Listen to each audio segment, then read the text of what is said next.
Good morning, and welcome back to Late Start Show. We are here today with Mr. Robert Sherman, University School alumnus of the class of 2014, international correspondent for NewsNation, and new best-selling author of Lessons from the Front. How are you doing today, Mr. Sherman? Doing great, doing great. Joining you from actually, I know we thought I was going to be in Rome here this week. I'm actually in Abu Dhabi in the UAE for these Ukraine, Russia, US negotiations taking place. So you never know where you're going to end up being on a week to week basis, but glad to be with you guys. Yeah, that's awesome. That was actually our first question was where are we hearing you from? But I guess we'll move on to the next, which is we always like to start from the beginning with our guests and talk really about when you think back to your family growing up, what are some of those values or routines you feel shaped you the most, and kind of how did that impact you early on? Yeah, I mean, I would say, yeah, I mean, especially, growing up in Northeast Ohio, I went to US, since I was 6 years old. I was a lifer. And I mean, a big set of values that was really instilled for me from the beginning was being a go getter. I mean, that was my dad's story. That was, in the way that he graduated college and, really outkicked his coverage in terms of his first job and really had to grow from there into, a corporate America kind of role.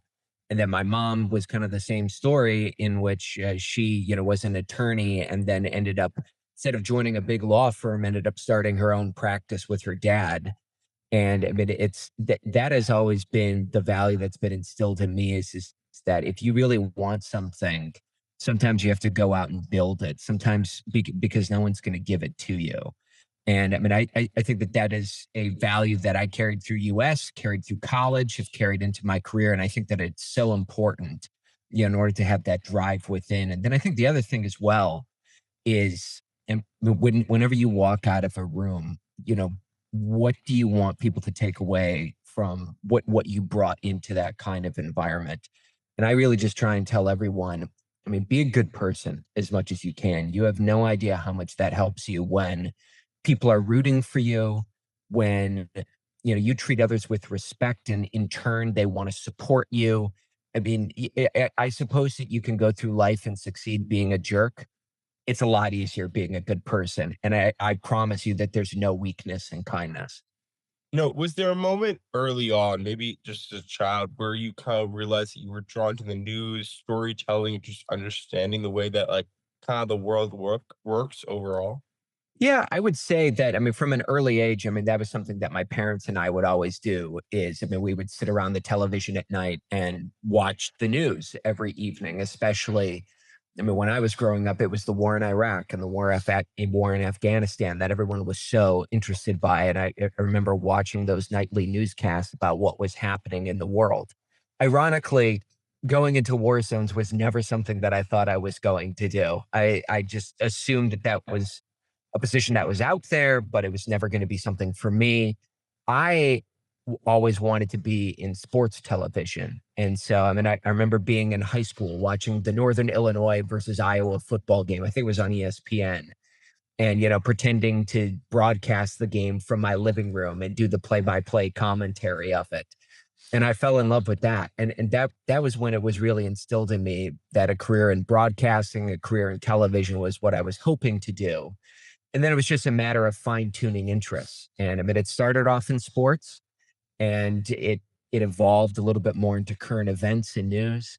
And then all of a sudden, one day Russia invaded Ukraine and I found myself on a plane to Europe, and that interest that I never thought was there in global affairs and what was happening around the world and the conflicts that are shaping history all of a sudden has become, my lifelong pursuit and what I do on a day-to-day basis. So you never know, where that magic word yes will ultimately take you in life. How did university school kind of early on, I mean, going back to university school, early on, you're a lifer, just like actually I am. I'm kind of in the last quarter of that experience. What was being a lifer like at US, and do you remember some of those early experiences from kind of kindergarten, maybe the lower school, and how did they really shape you? Oh, I absolutely remember them. I mean, I would describe them as core memories. And I mean, all of the teachers that I had, I still keep in touch with my kindergarten teacher from US. I still keep in touch from, my second grade, third grade, fourth grade teachers. I mean, those are all people who I'm still in touch with. I mean, whether it was that fourth grade Nantucket whaling trip that we took, or whether it was, I mean, they had an elective trip, in which we went to Rome in order to study Latin and study ancient Roman history. And now all of a sudden, Rome is my home city. I mean, it's amazing how that has come full circle. And that was really my first time overseas. I mean, I think about all the teachers that helped me along the way. So many of my friends from kindergarten are still in my life to this day. And I just saw a couple of weeks ago.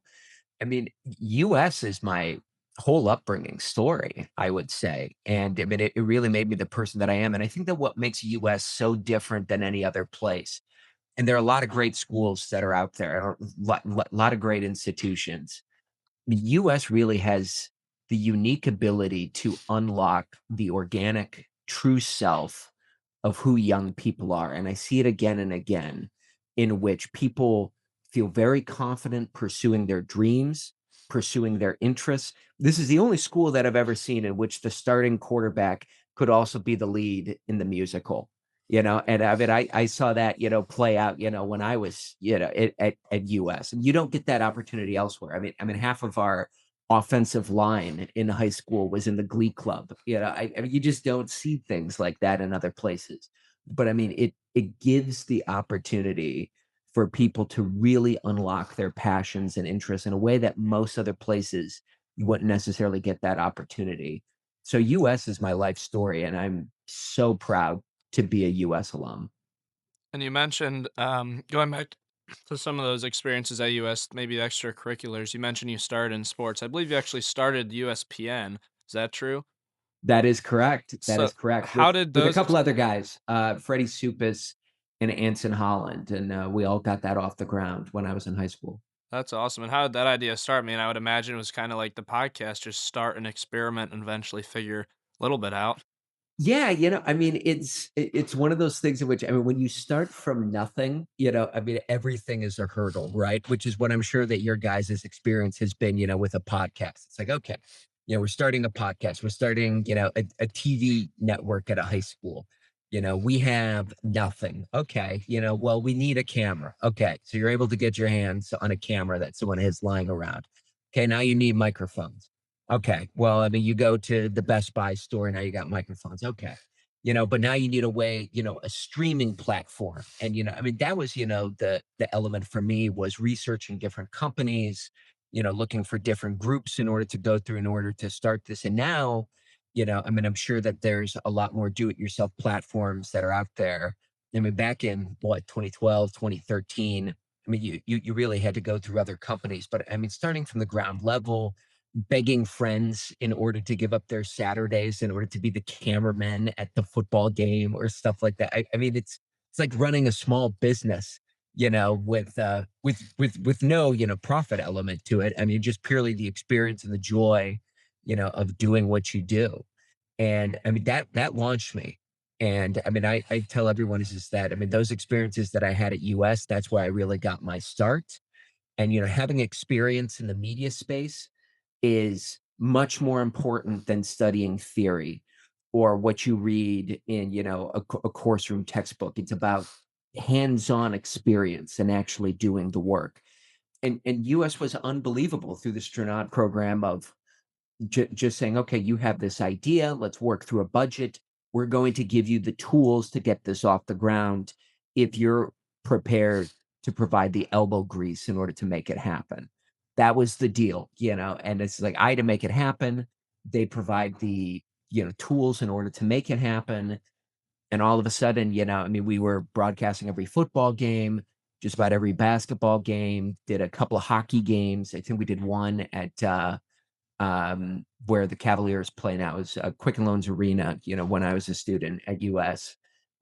We also did a baseball game, for US at Progressive Field. I mean, those are the core memories, that I keep going back to. And so many of them were because of US. Yeah, that's awesome. What's a specific story from your time at US that when you look back really kind of makes you smile about? Oh, that's a really good question. I mean, I think that it was probably that Progressive Field baseball game. And I remember watching one of my friends, Chandler Wazak, throw a complete game shutout under the lights at Progressive Field.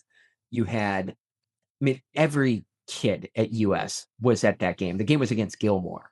And I mean, it was really cool to see that. I mean, you had kids who had never been to a US sporting event in their life who were there. You had, all of our friends, who were there, in order to support that. I mean, that's a memory that I keep going back to of like unity, I mean, like what a cool true big stage under the lights moment, and the whole school was there. I think about that day all the time. Yeah, that's amazing. And then I guess if you could go back and give the Robert Sherman that was walking these halls some advice, what do you think you would tell him? Oh man, that's such a good question. Um, I mean, one of the things, going back to it, there's such a great language program at US that I would have really taken a deeper dive into languages at US. I mean, if I could give anyone any advice, I mean, the way to connect you with the world is through language. And I took Latin at US, which has helped me a lot as I've been studying Italian and now, have to live in Italy full time and, learn the language. I mean, I think that that's one element. I mean, soak up the education opportunity because, I mean, you will be surprised when you go off to college, and many of my friends had this experience in which it felt as though the classroom discussions, maybe they were good at college or university.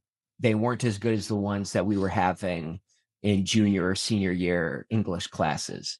The history courses, I mean, I go back to the knowledge that I picked up from Alan Kate, or from Mr. Lewis or from any of these people, in a way that I don't, with college or university. I think about those stories all the time.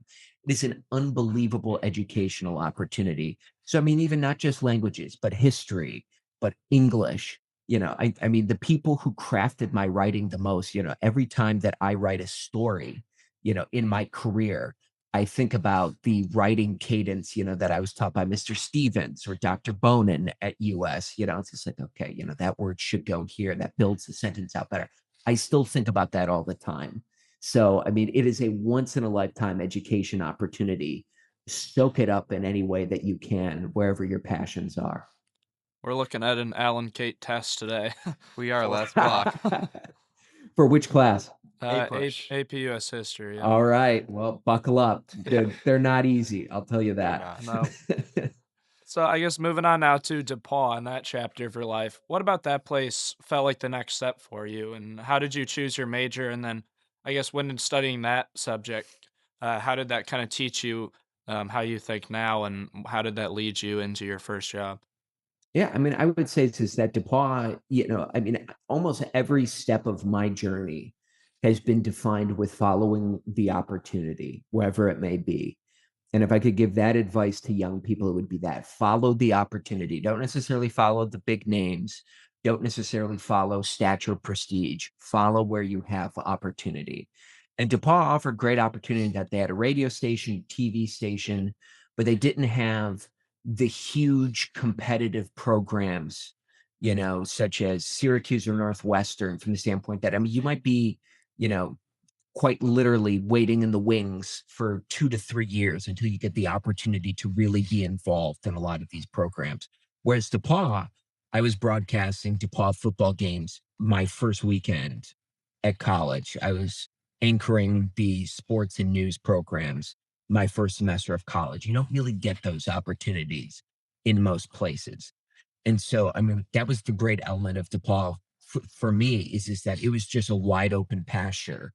And it's a small school. And I mean, it was, I mean, that was what I was really looking for was the ability to connect with other students. And they also did a really good job of pushing kids off campus for a semester in order to go get a semester long internship or to go study abroad. And I think that that's one of the great elements of the school. Again, it's one of those institutions in which they really preach opportunity and seizing opportunity. And that would be my biggest piece of advice for anyone is, I mean, that's how you can really make the most of those chances in life. Can you take us back to kind of the first time that you remember reporting a real story, whether it's at DePaul or kind of later on? And what happened and kind of what did you learn about yourself in that moment? I'd say that the first story that really had a profound impact on me was this. I started my television career in Birmingham, Alabama. And this girl, her name was Kelsey Starling, was on a boat for 4th of July, got into a boating accident and disappeared, presumably killed. And I mean, it was just a horrific story that wrenched the community. But I mean, I was out there every day, trying to, report on the search efforts, report on the community fundraising efforts. And I mean, it ended up being that, I mean, they ended up needing to purchase this drone equipment in order, to properly, find her remains and bring them home to her family. The whole state was emotionally invested in this story. And ultimately, through all the fundraising, through all the attention, like 2 months later, they ended up finding her and bringing her home in order to lay her to rest. And I've never forgotten that story because it really taught me that, I mean, the work you do can have a tangible impact on people's lives.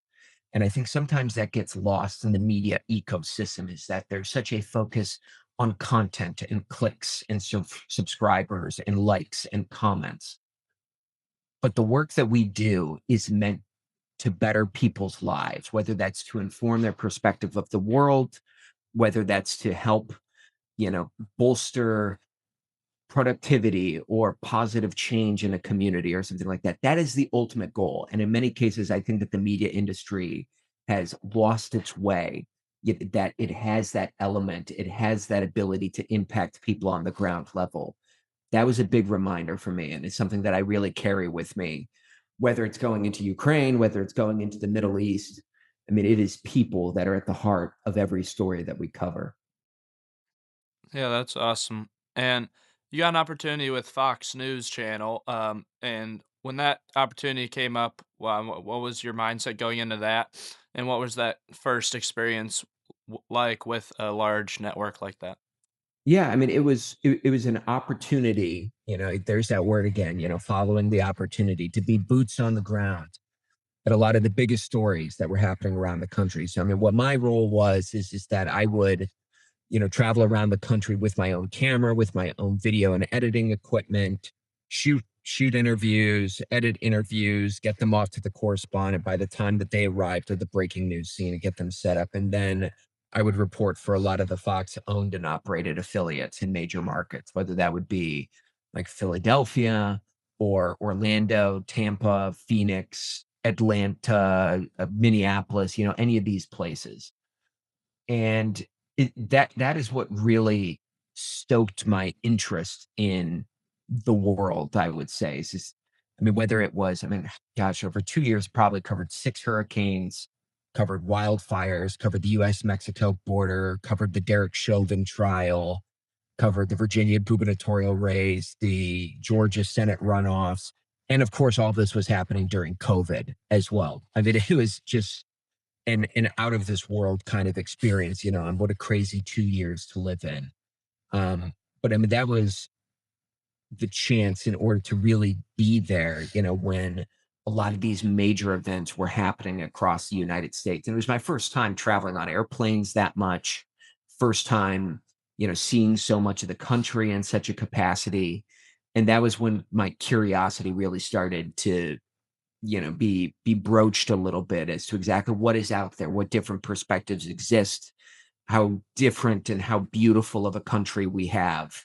It was a really eye-opening experience. When you decided to move from kind of these Fox affiliates to NewsNation, what was driving that decision and what did you want next? Once again, it was opportunity. It was, a new cable news network that was just getting off the ground. My boss's boss had left Fox to go effectively run the day-to-day news operations of this network, and I was initially hired to cover the state of Texas and the US-Mexico border, and I thought, I mean, that was a huge story at the time, and it was a huge debate happening in the country, over national security, over immigration, and everything of the kind. It didn't last long though, because about 3 weeks into the job, Russia invaded Ukraine, and I ended up finding myself on a plane to Europe. Um, I I had never been to that part of Europe. I with could not with confidence have told you where Ukraine was on a map that day, but it was an opportunity that arose, and it was, a moment in world history in which, I felt compelled in order to be there because we were watching the history books being written. We were watching the world change. And saying yes in that moment changed my life forever because I did not realize how big of a world it was. I did not realize how differing perspectives there were. I had no idea how good we have it in the United States, which is a message that every time I come back from overseas back to the US, I try and tell everyone we have it so good in the United States. And you have no idea, the day to day concerns and nightmares that there are people who live with on a daily and weekly basis have to stomach constantly. But I mean, those first couple of weeks at News Nation changed my life forever and ended up putting me on this trajectory where now I'm an international correspondent, travel the globe covering the important international stories and how they impact Americans. And that was all because of saying yes to an opportunity at News Nation and saying yes to an opportunity to go overseas when the world changed forever and we saw this major war break out just a couple of years ago. Yeah, now over the past 4 years, you've spent a lot of time covering the Russian-Ukraine war. What was the moment, I know you mentioned that first time going there, that you kind of realized you were stepping into history? And can you walk us through arriving at Ukraine early on? Because I believe you were one of the first reporters to be there Mhm. in Ukraine. And what did you see, hear, and maybe feel like in your body when you stepped off the plane? We set off for Ukraine the day the invasion happened, which would have been February 24th, 2022, and we arrived in Europe on February 25th. And so we were there at the Polish-Ukrainian border when some of the first Ukrainian refugees were leaving Ukraine and getting to Poland. And I just remember it. I mean, it was the early morning hours. It was like 2 o'clock in the morning, and there was this low hanging haze that was over the border. And you saw these families that were stumbling out of the abyss. They were abandoning their cars on the side of the road and walking 20 to 30 miles through the snow just to get to the Polish border. That was the first time in my life in which I saw thousands upon thousands of people doing everything that they could just to survive and live to see tomorrow. And it made me realize I had absolutely no concept of war. I had absolutely no concept of the world, and I had so much more to learn because it was just it was a truly foreign experience to me. And in the initial days of the war, I mean, the numbers were so strikingly clear. It was the single largest movement of people in Europe since World War II. It was very difficult for me to put that into context and and to grasp a number that huge, the millions of people who were displaced by this war. And then a couple of days later, we found ourselves on the ground in Ukraine. And whether it was, running from, the air raids, whenever Russia was putting missiles or jets in the air and bombing different corners of the country, it was a total there is nothing that prepares you for anything like that. There is nothing that prepares you for stepping into your first war zone. There's no college course, textbook, conflict zones for dummies guide that exists out there on Amazon that you can possibly pick up. And it and I think the second part of your question is really important. It's like, what do you learn about yourself? It's and I mean, what I learned in that moment is that I had a lot to learn about the world. And I mean, there are probably a lot of US teachers that remember me as a rather opinionated kid, who thought that he, was never afraid of speaking his mind and thought that he had the world figured out and, was very passionate about certain views. I mean that hubris has been quashed in many capacities because I mean I quickly realized that I mean I actually don't. have a deep understanding of the world. And I have so much more to consume, so many more different cultures to learn about and different viewpoints to understand. And I mean, it has set off a lifelong pursuit of studying, listening, and learning, which I'm still on, and I anticipate I'm going to be on for the rest of my life. You've also spent a lot of time kind of covering the Israel-Hamas conflict. What was it Mhm. like arriving in Tel Aviv and feeling that tension in real life? And how do you kind of balance empathy with professionalism while you're standing in kind of the middle of human suffering? Yeah, that's such a good question. We arrived in Israel on October 8th, 2023, the day after the October 7th attack. And I remember I was in London with my family at the time, and I remember boarding that flight, just thinking to myself, I have no idea what is coming here. And nobody did. I mean, you arrived at the Tel Aviv airport, and people were nervous to stand in a line, because they didn't know if there was going to be a suicide bomber coming out of nowhere, targeting the line. We were there when the airport was being bombed by Hamas. I mean, people didn't know, what the coming days would bring. There were thousands of rockets that were fired in those initial couple of days. When I arrived there, they had no idea what the death toll was in Israel. They had no idea how many people were taken hostage. They still didn't have operational control in the South. And so it was the most dynamic situation that I've ever walked into. By that same token, I mean, it was also I had been to Israel before, for 2 or 3 days on a trip with friends, but it is one of those moments in which, similar to Ukraine, I mean, you start to realize that this is a very, very complicated region. And, I mean, it's not just the Israelis and the Palestinians, but there are complex political dynamics that exist in Israel. There's, what the ethnic Russians in Israel believe about the world. And then there's what the Druze community believes. And then there's what the Ethiopian community believes. And I mean, they all converge together. And then you have the Palestinian communities, and that's, it's different in the West Bank than it is in Gaza. And then you have with the Qataris' view of the region and how that's different than how the Saudis view the situation, which is certainly different than how the Iranians view the situation. And it was like cramming for, a Western Civ final exam, without ever showing up to class for the whole semester. And you're like, I there's too much to learn here in these moments. But it's sometimes you just have to walk into these complex situations hat in hand with your humbleness on your sleeve and just an understanding to empathize, as you pointed out, with the with the situations that are just incomparable for the people who are living there. But you're also there in order to report on what is happening.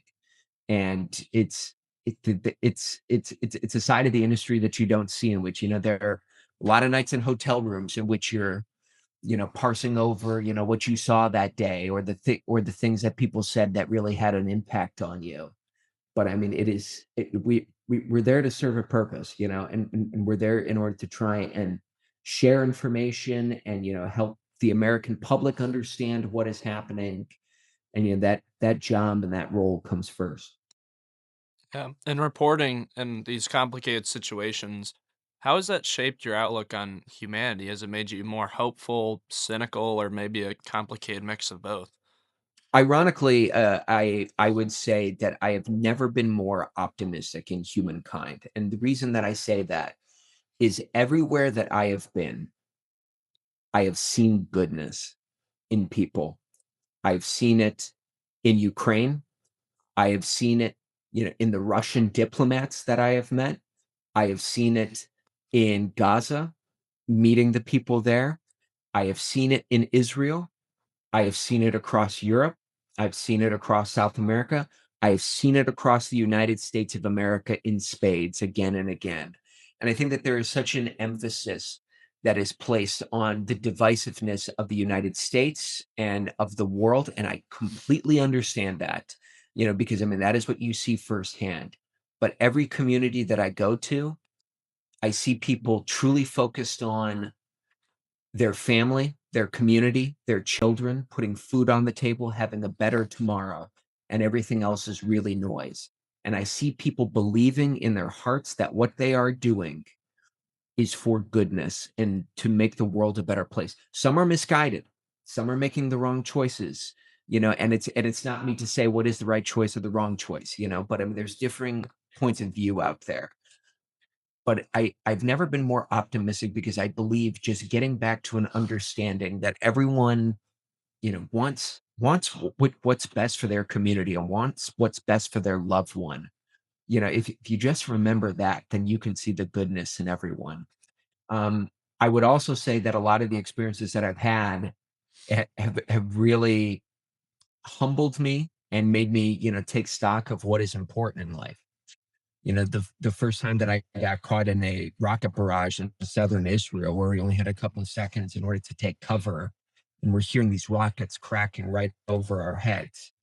I've never been able to look at my watch the same way again because I mean, time has such a different meaning to me now, and it's I try and maximize every moment.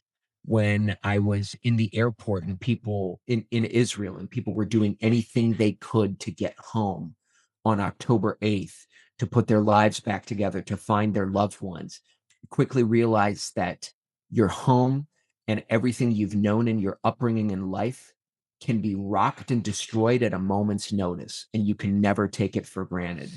And so now I put coming home to Cleveland at such a premium in my life because in one day it could all change.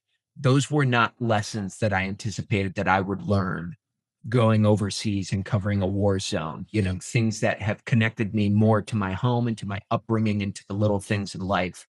But I think that they're so important for everyone to know because that is truly what matters the most. It is those little things that sometimes we overlook.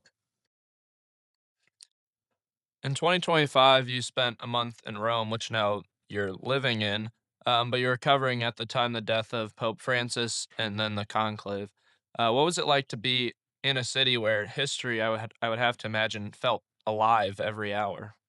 Alive is the absolute way to put it. And I remember, so many of my classes from US, talking about, the history of the Vatican and the Holy See and the history of the Roman Empire. And I mean, Rome is such a fascinating city because you go into these, modern homes and these modern villas in Rome. And then you go into the basement, and the basement is actually the original home from the Renaissance era. And then there's another basement underneath that, which is actually the ancient villa that goes back, to the days of the Circus Maximus or the days, of the empire itself. I mean, the city has never fallen. It has simply rebuilt itself on top of one another. That's why they call it the Eternal City. And to be there as the latest chapter in that eternity was written, especially one that hits so close to home, being a proud American, the first pope, to be born and raised in the United States, Pope Leo XIV. I could never have imagined anything like that. And I mean, to see, I remember when the white smoke came out of the Sistine Chapel, and we're watching people bounding out of cafes, running full speed to St. Peter's Square. How much this meant to people, to be there, to see the new pope as he was introduced to the world during the conclave, and to find out that it was Pope Leo XIV.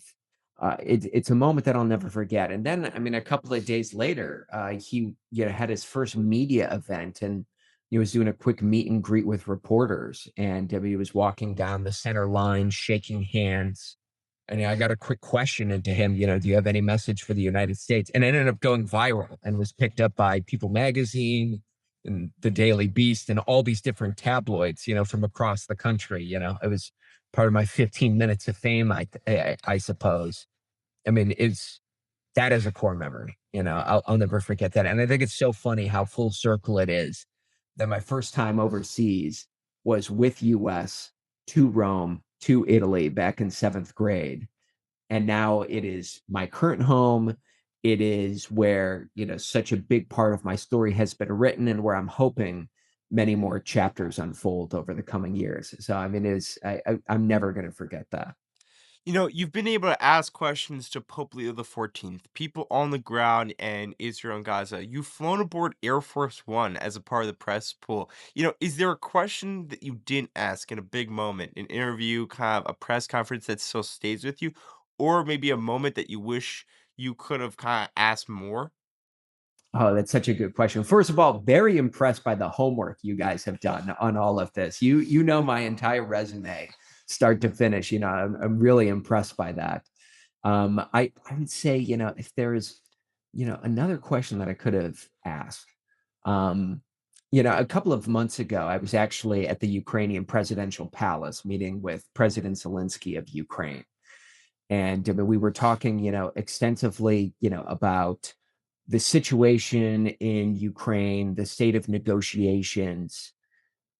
I mean, there is such a dynamic that exists between Russia and Ukraine, and it is extremely complex, but it goes back hundreds of years, and the thing, that I kind of wish, that was able to press President Zelensky on a little bit more is, one day when this war ends, I mean, what is putting the region back together look like? And is there any world in which, there can be, y- you know, cooperation, with Russia and Belarus and all of these countries, which, I mean, historically, I mean, the Slavic nations and historically, that region of the world, I mean, and it goes back hundreds of years. And there's such a divide that exists in Central and Eastern Europe that I didn't realize, that was exacerbated by World War II, but I mean, even goes back before then. I mean, is there any world in which Central and Eastern Europe can be put back together in a way,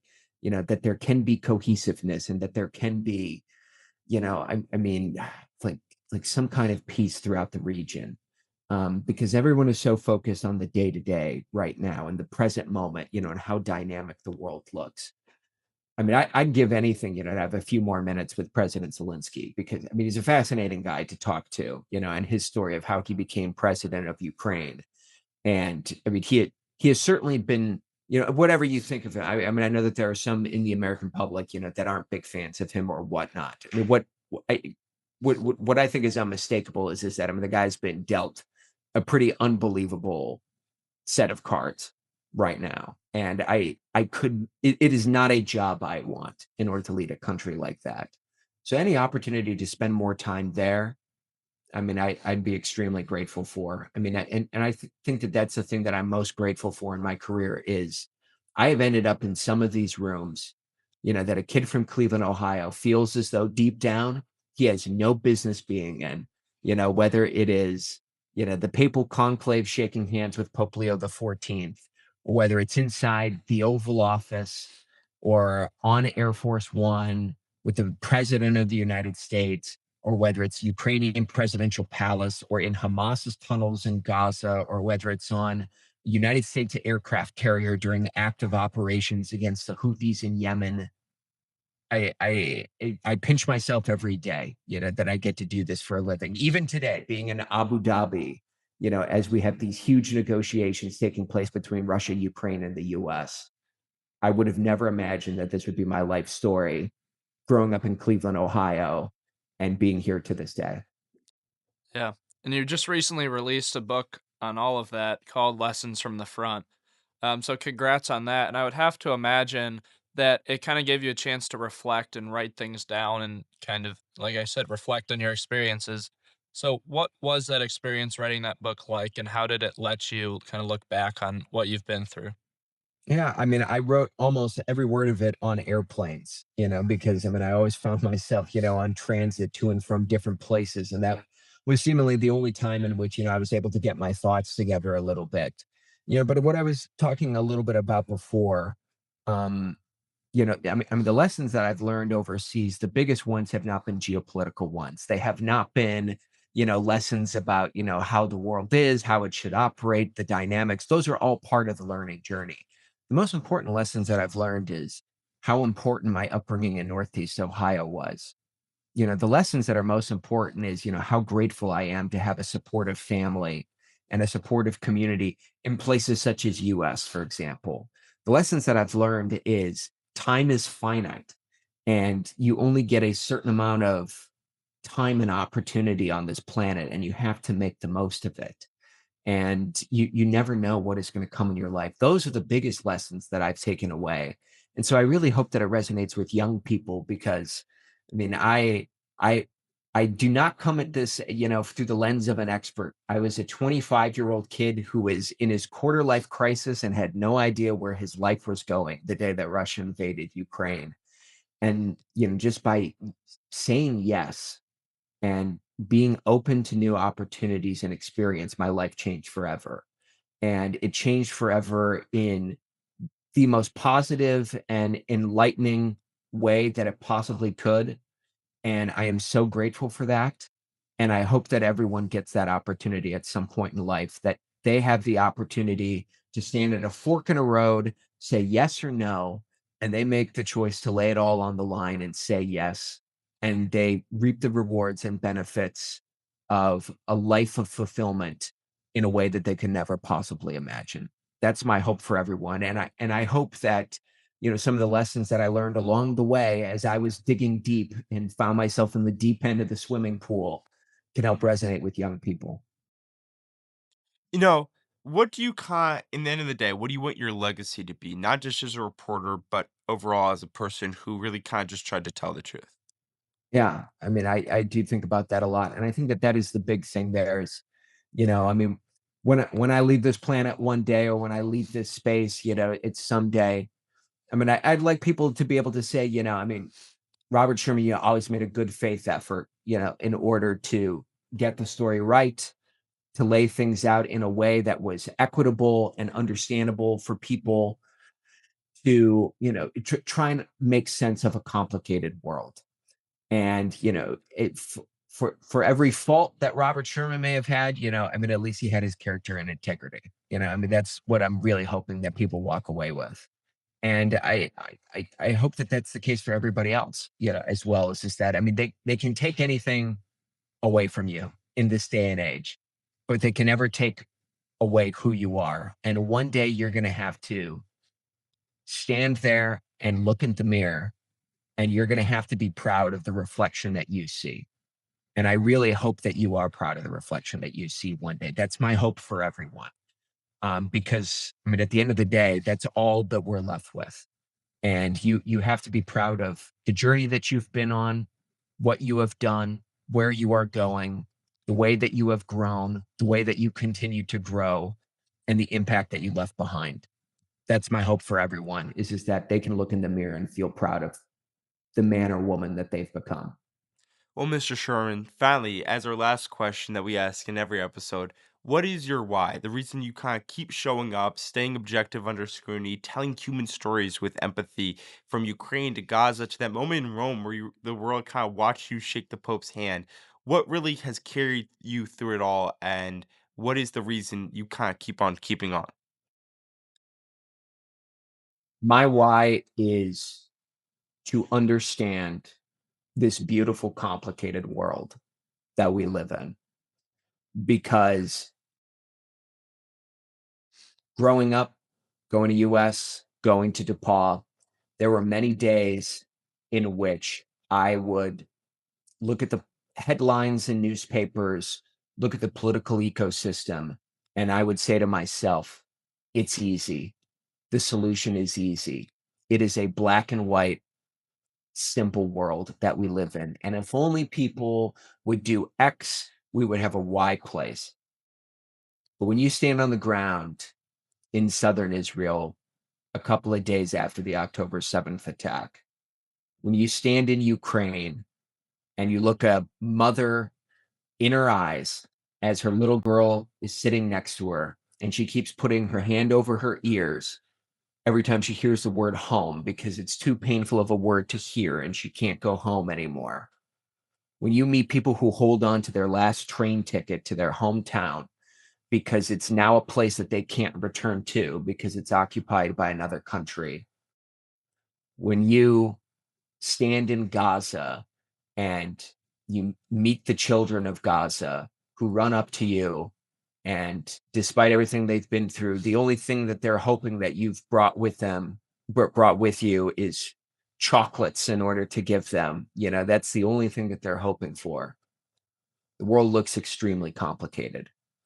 And when you look people in the eyes, this is not a black and white world. It is a gray world.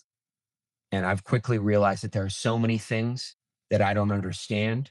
There are so many languages that I have not heard with my own ears.